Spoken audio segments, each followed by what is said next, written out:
Аладдин мультфильмі. Бұл балалық кездегі біздің көрген мультфильм. Барлығымыз оны білеміз.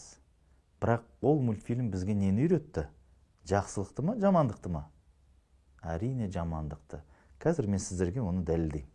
Ты так заказал, я представитель твой во всех делах. Келісім шарт. Кіммен? Қандай келісім шарт? Сол мультфильмнің басты кейіпкермен бе? Жоқ, жынмен, нағыз шайтанмен келісім шарт.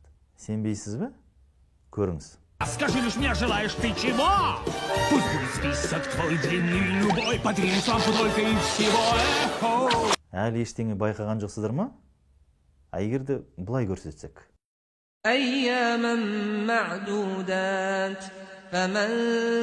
Сонымен түсіндіңіздер ма? Жын қасиетті Құранның парақшаларымен бұлай айтқан кезде Алла сақтасын артын сүртіп отыр. Субханалла. Яғни Бақара сүресінің 184-ші аятымен. Осы арқылы Аладдинге жындардың барлығы бойсұнады деп сеніп отыр. Сиқыршылар осылай жұмыс істейді. Қасиетті Құранды таптап, шайтандарды өздеріне бағындырады. Енді сіздер бұл мультфильм не туралы екенін түсінген шығарсыздар.